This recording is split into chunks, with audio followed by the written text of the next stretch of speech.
this seller basically was looking to downsize, and she was looking for the right property, and essentially she just was waiting to find it, but she wanted to have the peace of mind knowing that her property was going to be sold, and that as soon as she does find a property, she would have a flexible timeline in terms of having that transition. And that was one of the conditions I promised, was that you'll never get down the MLS.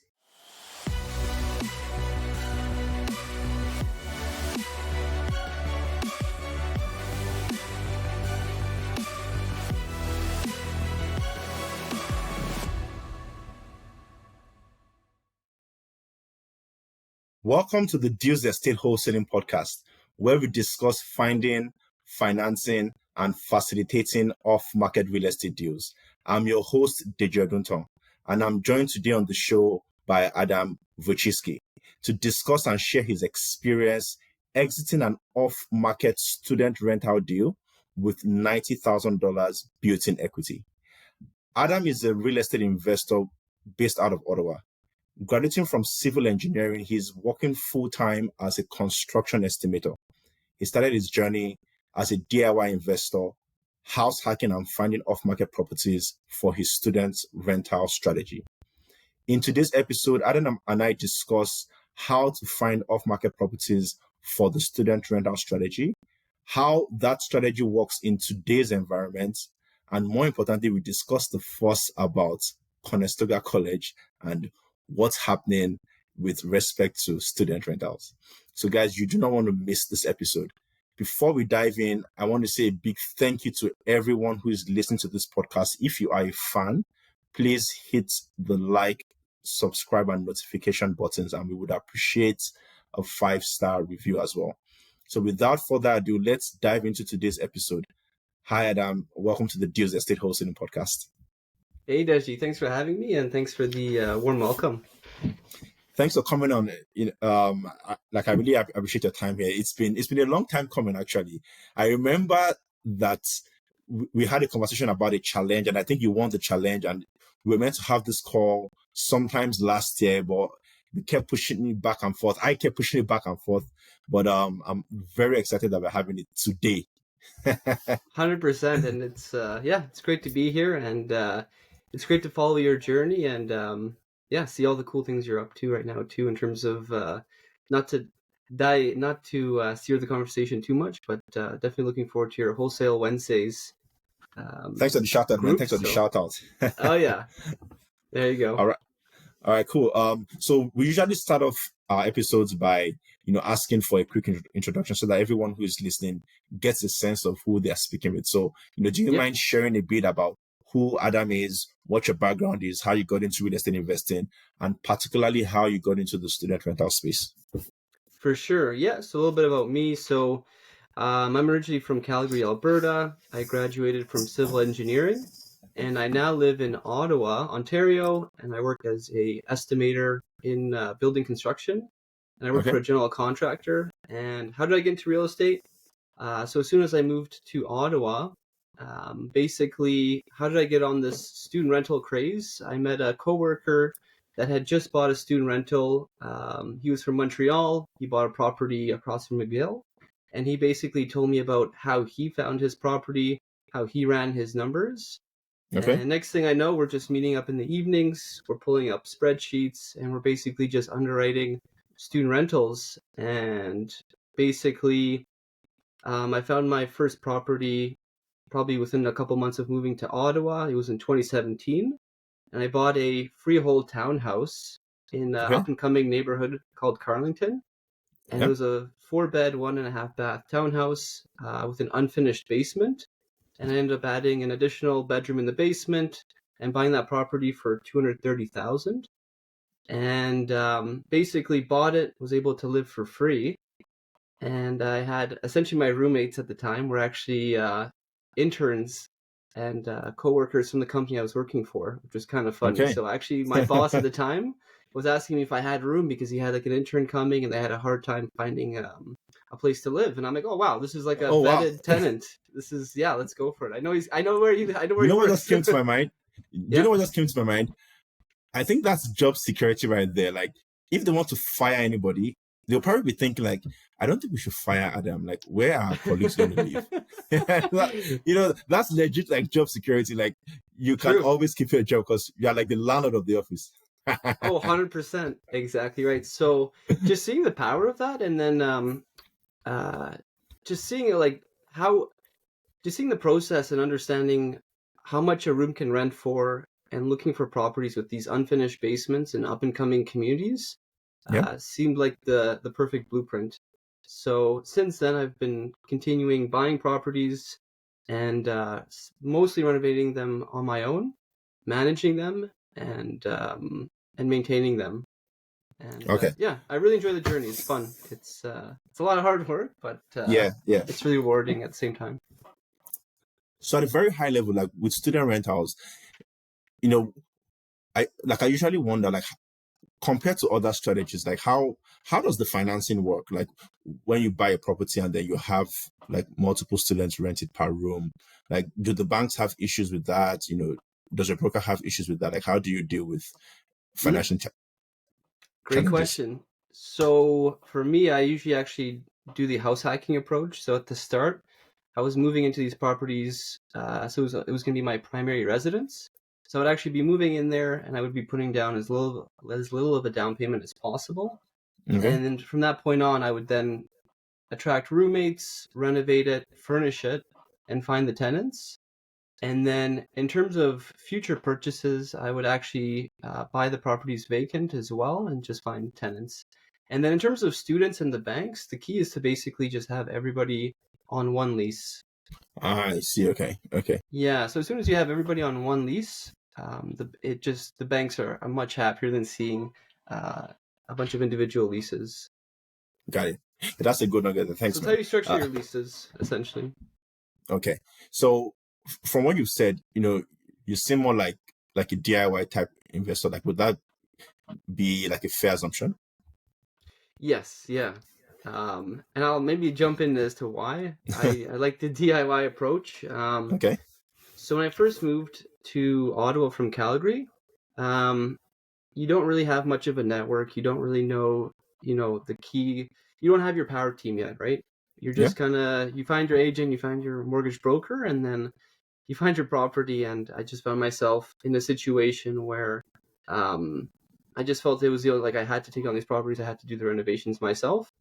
Hmm. And another upside with student rentals is that in terms of workmanship and things like that, like things don't have to look perfect, but they do have to work, and the place needs to be Yeah. clean. Yeah. But in Yeah. terms of the quality and overall how perfect everything is installed and things like that, it's not as a key criteria.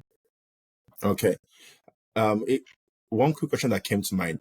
You mentioned that you are a construction estimator. Do you Mhm. find that maybe helps in being more of a DIY investor? Like if someone else who had zero knowledge of construction was to do this, do you think they'll find it harder? Yeah, so that's a great question. So what I find is having that background, it kind of makes construction less scary. Because for Okay. a lot of investors, I find that the construction side of things it's a bit of a blind spot. Some investors just don't want to deal with it. They don't want to know, and they just kind of outsource and trust their contractors. But Hmm. for me, I just being kind of in that environment and just kind of understanding from different sub trades or contractors that we do hire, just having the conversation about how do you install this, how do you do this, and just seeing it kind of in action, basically gave me the confidence to take it on. Yeah. Yeah. Yeah. I And love that, understanding man. their Like, rates and what they yeah. charge, seeing what their hourly rates are, it also Yeah. made it made me want to take it on. Yeah. I So think that's great. Like for me, I've always been a proponent of, but I say this in almost every episode. That like I appreciate the concept of like money people deal, and mhm. the fact that there's different things that people bring to the table, like to make a deal work, and depending on the experience that you have or the skill set you have, or whatever you have abundance of, you could bring that to the table. So if you know that you have construction experience or you have the skill sets, then you want to play to that strength to ensure that, like, if you're doing any deals, that's what you're bringing to the table. And if you are, for example, like a finance guy or you have capital, yeah, that's where you can shine, right? So that's why I wanted to ask how your experience played in your decision to start off as a DIY investor. So thanks for sharing that.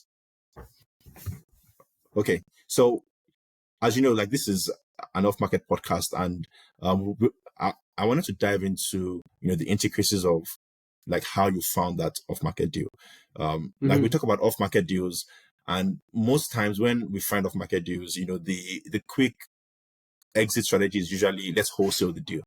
But as you know, there's other strategies outside of wholesaling. You could wholesale an off-market deal, you could buy an off-market deal, you could flip an off-market deal, you could pass it on to your realtor, and you could also do student rental, just like you've done. So I wanted you to walk us through, like, just how you found like that off-market deal that you use for student rentals, just how you found the seller, how you negotiated with the seller, how you got it on that contract. Just walk us through that high-level process. For sure. So in terms of that deal, what the strategy I implemented was just doing the essentially handing out flyers. So I created my own flyer, and I was door knocking just in my area, and I came across a neighbor. I basically did my pitch, looking for properties that I'm looking to potentially renovate. I'm just looking to buy and renovate some property, and if you know anyone, or if you're interested, let me know. Yep. And I just dropped off the flyer, and to be fair, like, I was extremely nervous, like, kind of going out there, putting yourself out there. You don't know if you're going to get rejected or what the experience was like. But the key is to take action, and this is handing out flyers or marketing. That's a big part of wholesaling, and just attracting those sellers. And probably 4 months later, next thing I know, the seller basically sees me, she waves me down, and then says that she's ready to sell. And at the time, her husband had unfortunately passed away, and she was looking to downsize. Okay. So actually, in this case too, the funny thing was that her brother was actually a real estate agent. Whoa. And very man. interesting. But I the don't. reason, Oh man. yeah, let me tell you more though. But the thing is, this particular seller, even though her brother was an agent, she just despises agents. She had some bad experiences with real estate agents, and basically, from her own experiences, didn't trust agents, and she'd just much rather work privately. Which is interesting. I want to caveat something though. As everyone knows, I love working with realtors. I love working with agents. So I just wanted to caveat that my expression was not anything that had to do with like my not working with agents. So just wanted to confirm. I wanted to just share that because I work with agents a lot. But in the wholesaling space and getting off market deals, like when a seller has like a sibling that's a realtor, I find that it's a bit longer to close that seller, because there's always the back and forth of, oh, my brother can do this, oh, my sister can do this, and it's not necessarily from a place of competence. It's more like, oh, it's my brother, it's my sister. So yeah, interesting. So so I guess she just had some unique experience and just wasn't interested in working with an agent. And I did, living in the community, I did build a bit of a relationship with her as well. So she knew me, she trusted me, and essentially, basically, her brother, who actually is a real estate agent, he was the one that actually drafted the paperwork for no commission. And for whatever reason, they both really undervalued what the property was worth. I actually had the identical property purchased a year later or earlier, and I had a good sense of what the property was going to be worth, what the renovations would entail, because I basically performed some renovations at my own home. And so basically we agreed on the price. I had, based on the appraisals, I closed on the property with a private mortgage, and my private lender, as part of their process, had to do a appraisal, and I actually had $90K on the buy on a property in Ottawa, when the market was on the upswing. So if I can, stop here for a bit, right? There was something you mentioned that, the seller and the realtor undervalued the property. But, I wanted to share a different perspective. I know a lot of people say that if a seller sells below market value, they had to undervalue it. But there's a world where, and I believe this because it's happened, and it's happened to me, and I know that it happens in the sense that value comes in very different ways. Like the seller and the realtor could very well have known what the property was worth, and they were okay with selling the property to you at a lower price, not because they could not get a higher price, but because you were maybe providing value to them in some other ways. And I have seen cases where the sellers like accept or they cherish the value you provide in terms of, it could be speed, convenience, flexibility. And I know you shared with me some terms that you agreed with the seller. And I would say those terms are not the standard terms that you see in every agreement. So I would say that the value of those terms could have been worth way more than the 90K built-in equity that the seller like sold to you. So it's really an exchange of value where people always think, oh, because you bought it 90K below market value, you ripped off the seller. But no, you gave the seller very favorable terms where for her, at that point in her life, that was what was most valuable to her. The flexibility that you gave her, the convenience you gave her, the freedom that you gave her to be able to do all those things that she did. That's why she gave you that price. So it's really an exchange of value that you did, not because you ripped anybody off. So I just wanted to clarify that, because a lot of people always think, oh, you ripped the person off or the person didn't know. But it's possible that they actually knew, but because of the value you give them, they willingly gave it that price. I like that you brought that up, yeah, because it's there's a saying, you can get price or you can get terms. And in terms of the terms I did offer, so this seller basically was looking to downsize, and she was looking for the right property, and essentially she just was waiting to find it, but she wanted to have the peace of mind knowing that her property was going to be sold, and that as soon as she does find a property, she would have a flexible timeline in terms of having that transition. And that was one of the conditions I promised, was that you'll never get down the MLS. Yeah, exactly. So I just told her, like, this is we'll just put down a closing date, and we can revise this closing date as many times as we need to. And as well, her husband was a bit of a hoarder, so that she was basically, there was a lot of basically the whole house was full of boxes of different possessions and things like that.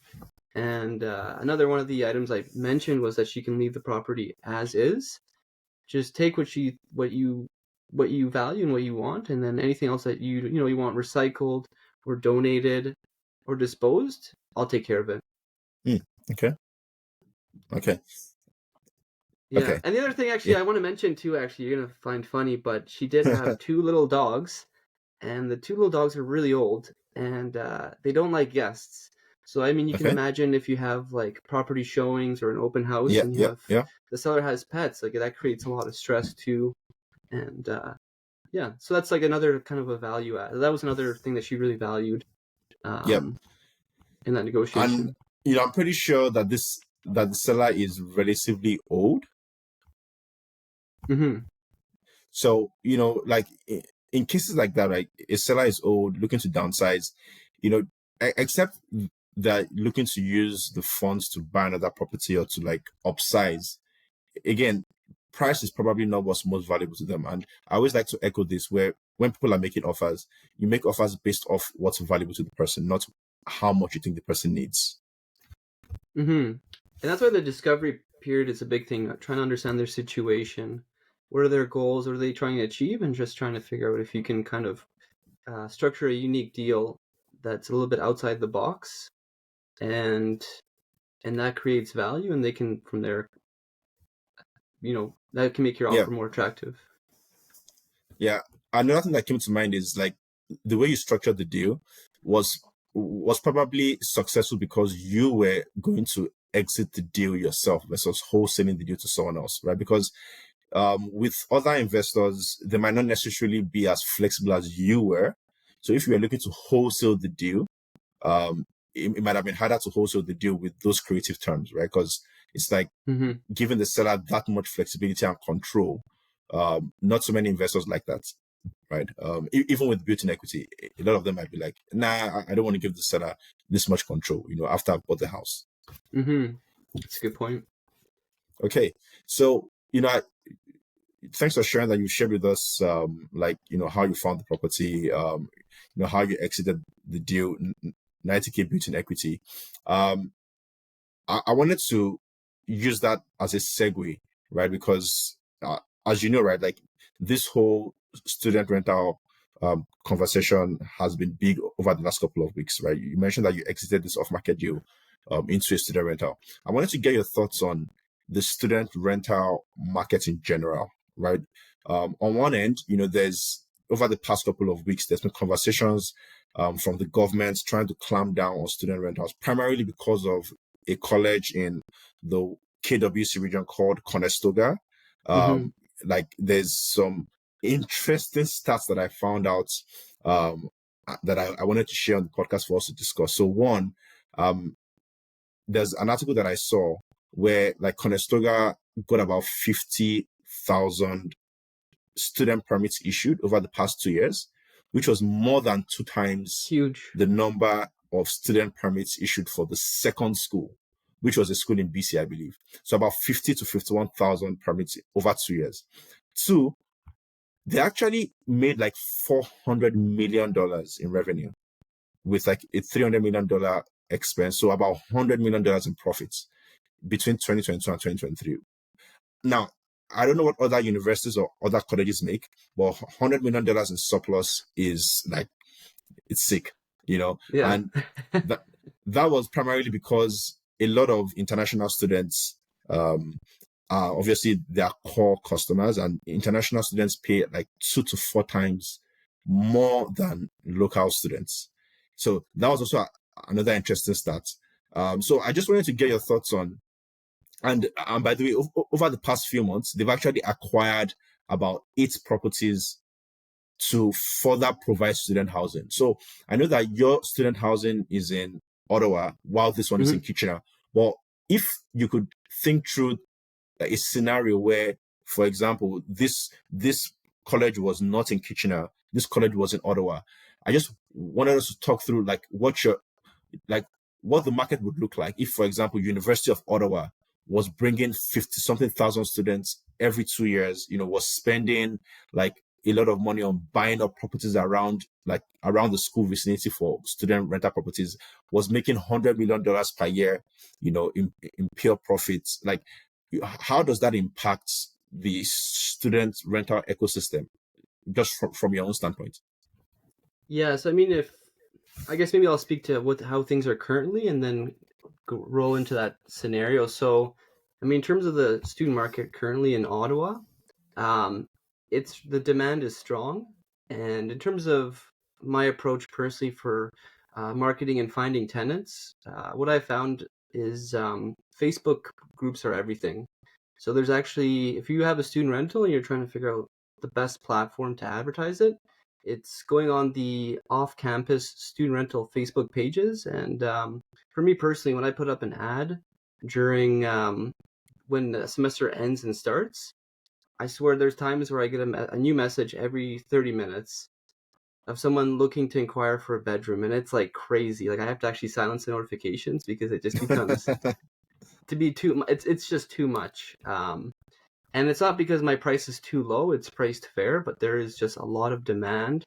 And I mean, in terms of you know opening the floodgates and bringing in more students, it just puts more stress on the system.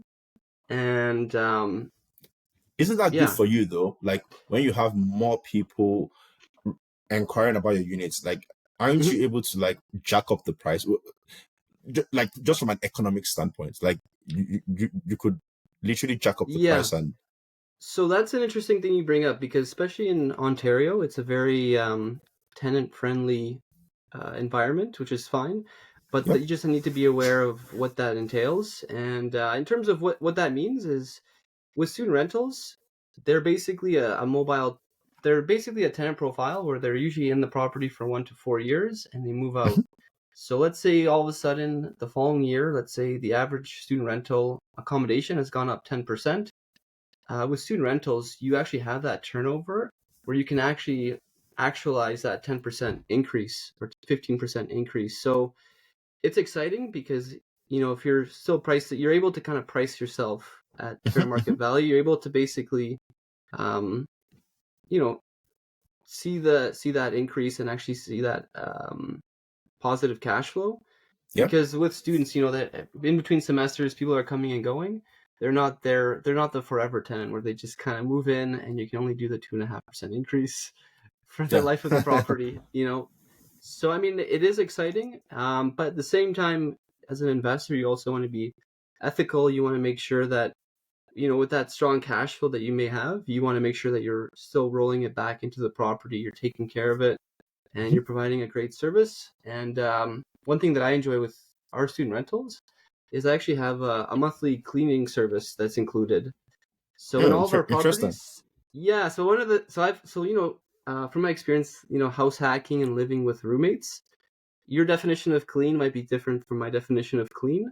So a solution we actually have for that is actually having a cleaner come in monthly and just do a deep scrub, and that's just like another value add, and it kind of keeps the property um, well maintained. But Yep. yeah, in terms of going back to your scenario or mentioning how we're having an increase in international students in certain universities, I mean it's huge. That's a great thing. That means that the product that you're offering is in demand, which is great. Okay. And what proximity to these schools do you find is um ideal? Like if you had a property like Mm-hmm. 2 hours away from the school, like no one's going to live there, right? No, Like not no even at students, the right yeah. price. Yeah. So, like in your experience, like, what's the right proximity that you say, a student would live here and still like transit to school? So it's a great question. I think I guess the quick answer to that is if you can find a property that's about a 30-minute bus ride. Because a lot of these students don't actually have a car, and Okay. they'll take transit. And ideally, you want to be located, maybe if you're a little bit further out, but maybe the transit system is close by. Maybe you're right along the light rail or the LRT. That can be a Okay. huge value. That can actually work in your favor as well. So it seems to be where students don't want to necessarily commute more than 30 minutes, especially in the winter when there's certain delays. Okay. Um, yeah. Okay. So if I can play this back, right? If anyone is looking for off-market deals and they're thinking that my exit for this off-market deal is not going to be a flip, it's not going to be a hotel, I actually want to like do a student rental. So what you're saying is ideally when you check a 30-minute radius, there should be a school or a Mm-hmm. college. Yep. Okay. So outside of the 30-minute radius, like do you have any other criteria that you think is probably student rental specific that would be helpful for the buyer or the wholesaler or the off-market investor to check when like doing that due diligence? It could be like the number of rooms. It could be like Yep. is there a unique layout of these properties that make the student rental strategy viable? 100%. So in terms of the characteristics of the property, bigger is better. So you Okay. ideally, when you have a property that has a huge, let's say a large floor plate, Okay. where there's, let's say, a large living room, let's say a large dining room, um, that means that there's an opportunity. You still want to have the common areas, but a lot of these older homes, like for me, I love anything from like the 1960s because they usually have like No. oversized living rooms, oversized dining No one's rooms. going to live in the living room though. No, but I mean, what I'm saying is, I agree with you. But you can, so if you look at if you do a sketch, one of the easiest things Okay. to do is just do like a sketch of the actual existing floor plan, Okay. figure out what are the load-bearing walls, and you can basically figure out a way to potentially repartition the layout, and you might be able to actually add in 1 or 2 bedrooms. Would that need a permit? No, so the key is as long as you're not changing the. I'll have to get back to you on that one actually. Okay. But that's helpful to know, right? Because, again, one thing I like saying is like Hmm. when you see an off-market deal, Yeah. ideally you want to run that off-market deal through multiple exits. It's possible that you like wholesale is one exit, If the price isn't the best, you could work with a realtor to list it. That's exit 2. Exit 3 is you probably want to hold till. Exit 4 is you want to flip. Exit 5 is you want to hold. Airbnb is another exit. Student rental is another exit. So there's probably unique like requirements that each property has that could fit these strategies. So that's why I was asking, so that if anyone is looking at off-market deals and potentially is looking to exit that off-market deal through student rentals, these are some things that they should be checking.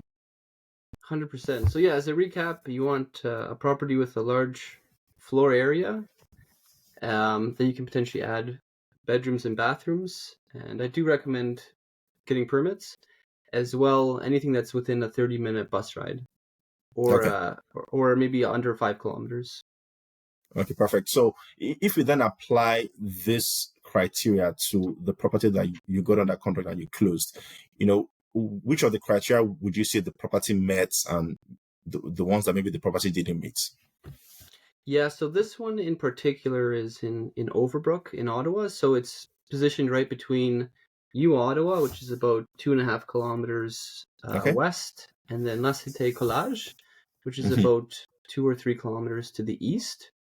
Okay. And on top of that, we're actually right beside Saint Laurent Mall. So it's a great employment hub too for these students if they want to also have a part-time job while they're going to school.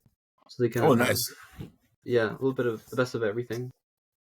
So that's another angle. So when you mean 2 kilometers, so like what would be the distance bus ride wise?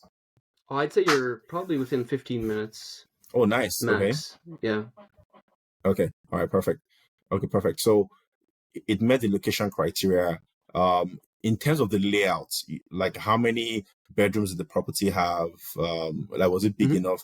Did you know that you were going to do student rental as an exit, or you figured, what, like, let me just see what the house looked like and I'll figure it out. Like, how did you decide that your exit was going to be student rentals? So the reason I wanted to keep the property was because it's basically on the same street as my primary residence. So I didn't want to sell it because in terms of property management, if there's ever an issue or if I have to do a tenant showing, I can literally be there in 30 seconds. So there's a bit of a convenience factor there. And personally, for me, my niche is student rentals. I just really understand that tenant profile. So that's what I'm most comfortable with. And the location supports it. And then in terms of the actual property, so this one was a 3-bed, 1-bath on the main floor. And the rooms are actually all equal sizes. So they're all about kind of like a 10 by 10, 100 square foot. Okay. Which is like a perfect layout to be able to fit a desk and a bed and a dresser and anything else. And it has the unfinished basement. And so now I'm going to be working on kind of like the next phase of the project, which is renovating the basement. Okay, and I'm putting like rooms there for. Yeah, actually, so for this one, I decided to go ahead with doing a legal secondary dwelling unit. Okay. Yeah, so still renting it to students, so it'll be effectively like the entire property will be a 6-bed, 2-bath, but we'll be treating it as 2 separate suites. Got it. Okay. So you mentioned that, like convenience factor, it's easy for you to do a showing and stuff. Just a quick question. Has any tenant or any student, ever like walked out of the property, maybe because like a toilet was leaking, they just walked over to your door? Hey, Adam. Man, that's a good one. Can you help me check what's going on? Middle of the night on like a Wednesday. Man. That's a great question. So I definitely have thought about that, and I was thinking like, oh man, like, is this good or is this a good idea or a bad idea having kind of... Do they know that you are the owner, and do they know that, the owner lives like literally next door or like a few blocks away? So I always present myself as the property manager. I see. Okay. So I never try to... that's always the title I give myself. I'm just here to manage the property, and I just define my role. I'm here to basically maintain the property, and I help with tenant placement. So I haven't had tenants knock on my door. No. Even though I see them in the morning, and I'll throw them like a quick wave. But I think the reason for that is, so with student rentals, I think there's a lot of myths, which I might quickly jump into. Is a lot of Okay. people think that you know, students are notorious for trashing a place. They're notorious for partying and for leaving garbage everywhere. And I don't think that to be true. I think students are actually should be almost seen as like they're like a new tenant. It's like a blank Yeah, slate. yeah, They don't yeah, have good habits. They don't have bad habits. It's like they're just new. They're not like expert tenants or anything, right? yeah. So the key with these student with I find with student rentals and with students is making sure to set expectations on day one. And one thing that we've actually implemented is we actually have like a tenant kind of house rules or guidelines detailing how to take care of the property, what are the quiet hours, and we actually have a thorough onboarding process, and that kind of helps with increasing the longevity of the property because the tenants know how to take care of the place, they know how Okay. to look after the appliances, Yeah. and yeah, essentially once you draft the rules and everybody knows what the expectations are and everyone's on the same page, so you kind of Okay. reduce potential conflict and clog toilets or things, people putting things down the toilet they shouldn't have because it's in the rules, like you're not supposed to put Yeah, yeah. XYZ. Okay. So So that's the upside, right? Like you're sharing like the nice fluffy moments. Like if you were to share like the downside of mhm. DIY investing, or like managing your student rentals yourself, or living close to your student rentals, like what would be that one downside? Like I don't imagine it's all sunshine and roses, right? Like what Mhm. would be the one downside that you've seen in your experience that, okay, you know what, this is something I didn't think was going to happen, what's happening. Mhm. What's that one downside for like either DIY investing or just living close to your Yeah, I would thing? say for DIY investing, I think the big thing is like lifestyle. So right now you're investing a lot into the future, right? You're kind of Yeah. sacrificing a lot of, short-term gratification for long-term success. Because, with the DIYs, if you're working a full-time job, you have to work on those projects in the evenings and weekends. Hmm. Hmm. And I mean, if the upside is there and it makes sense, then it's definitely worth it. But what I'm kind of running into now is scalability. So that's kind of the downside is like you're learning, you're getting a huge return on learning, which is great. So we're like return on like your ROL is huge. Like you're learning a lot, but then at a certain point, you start to realize like you're trading time. Like you could be working a Hmm. lot faster with the team, and I feel like I'm kind of at that spot now where I understand like how students work. I understand like the anatomy of a house. I can see where like the wear and tear happens and what materials and flooring and things like that to put in because I've seen it kind of firsthand, like what lasts and what doesn't last. So now my plan is to basically start looking at scaling and looking at bigger buildings and actually Mm, hiring a team. yeah. So I was going to dive in on that, right? Because like in terms of scaling, there's schools of thought that, okay, I've done student rentals for a while.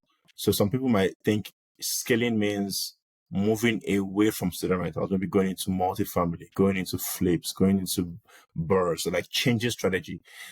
Mm-hmm. There's also an alternative thought process, which is like inch wide, mile deep, which is like, okay, Mm-hmm. you don't necessarily leave the student rental space, but you double down on it. So like you said, it could be like yeah, instead of just buying one property to have like two or three students, you could buy a like an infill development property, for example, or you could buy land that's close to a university for the purpose of developing that property into Mm-hmm. like a 3 story or a 4 story.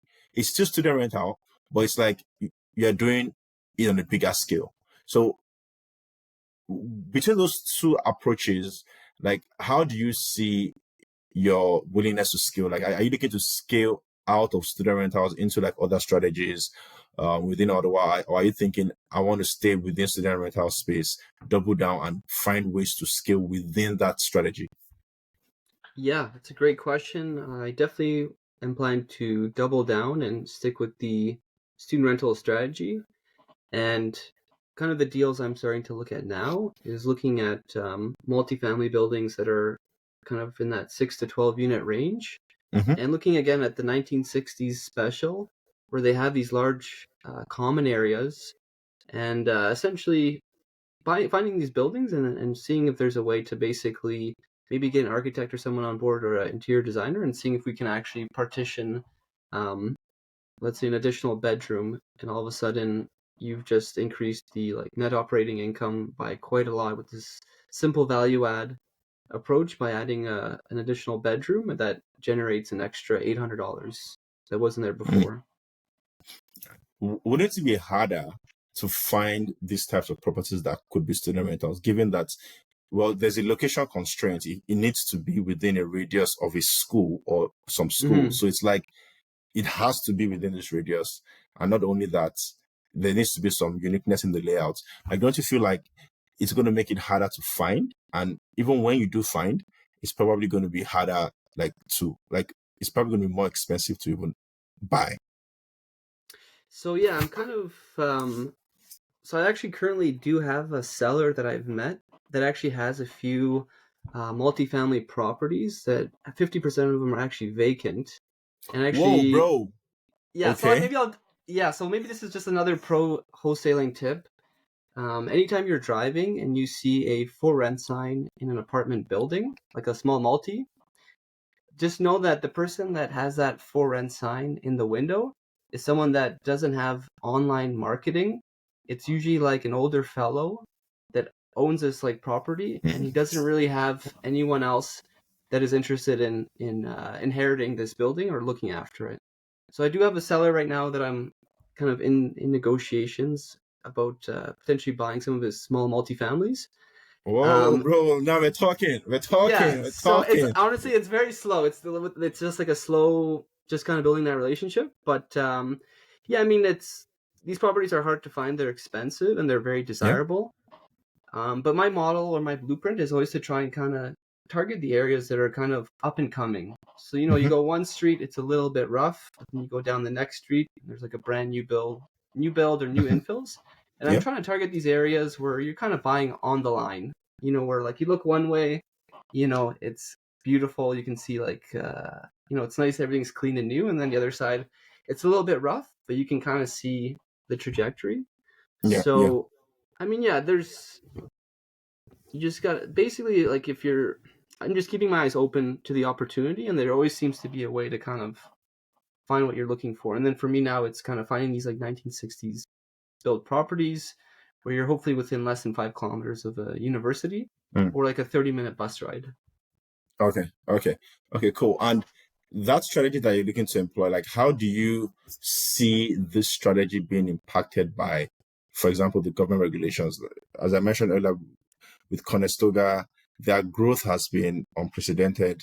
The Mm-hmm. government is actually looking to, clamp down on student rentals. Well, not clamp down, but it's like, there's going to be a cap on the visas we issue. There's conversation about like this, the schools need to now provide housing.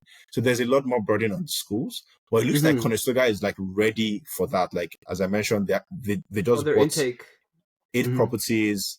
They are working with a builder to like build like 3-story buildings. So they're actively like even going into the residential space and providing those housing for the students. So I don't think they are going to slow down. But from your standpoint, how do you think that government regulation would impact like the student rental market in general from your own viewpoints? Yeah, so I think there definitely would be an impact. How fast and how sudden it would be is it's hard to say. I think in terms of student rentals, a key thing is marketing, right? It's like wholesaling. Like the better your marketing is, like you want to kind of be kind of at the front line. You know, if anyone's looking for a student rental, you want to make sure that your marketing, you're kind of catching or you're attracting those students. Yeah, yeah, yeah. But I mean, in the event that things do slow down, maybe you're not getting, you know, the same response, and maybe you've lowered your price and you're still not getting much interest. Another demographic or another group of tenants is definitely young professionals. So, you know, young professionals are the new grads. So the people who have just graduated, they're just starting their job. And maybe they can't afford that, you know, like $2,000 a month, like apartment, right? But then maybe they don't have like a group of friends they can live with. You can actually also kind of create it's almost like co-living where you're able to now switch your model up from students, and you can actually rent to young professionals and offer them a rental where it's affordable and they potentially are in a clean space with other young professionals and can kind of create a new community. Quick question. What's the difference between co-living and student rentals, aside the name? That's a good question. Honestly, I think it for me, the definition is that it's just kind of like people that are in school and out of school. So I think mostly for co-living, I think it's actually, I know it's big in the States, and I actually believe it's, it's not even necessarily young professionals. I think the age is actually, like it's, the age groups actually, or the demographic actually. I think you can see a lot older people actually benefiting from that kind of living accommodation, especially if people are doing a contract work and they don't need to rent a whole house or like a whole apartment. They just need a room at the end of the day. It's an opportunity.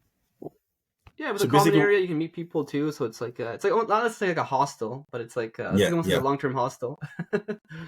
So in summary, what you're saying is, if the government doesn't completely clamp down student rental, there's always going to be influx of students. There's always going to be the opportunity. Your investment will almost never go bad. And even in an event where the government clamps down, your student rental strategy could easily transition to a co-living strategy. Exactly. Perfect, man. That's a perfect summation of this episode. Thank you very, very much for coming on.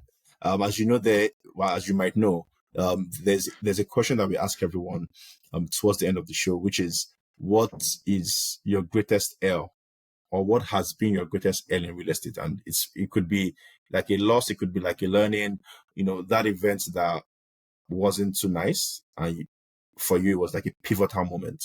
So do you have any of those moments that you'd like to share? Yeah, for sure. So for me, I would say just going back to that off-market deal.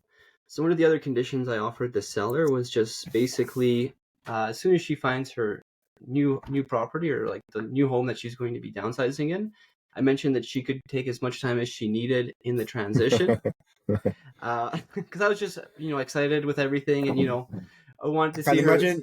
I can imagine that's not a clause in the contract. Take as much time as you need. No, it's kind of like a verbal thing, and like it's not in the contract. And let's just say she did take as much time as she needed. She did, yeah. So I mean, I think it took about 3 months for her to actually transition out of the property, and to kind of help accelerate things, I was actually also helping her move certain furniture and things like that. And the big so the big lesson is with all these conditions, you want to be very careful and be very prescriptive, and you really want to define and kind of set boundaries in terms of, okay, I understand your situation.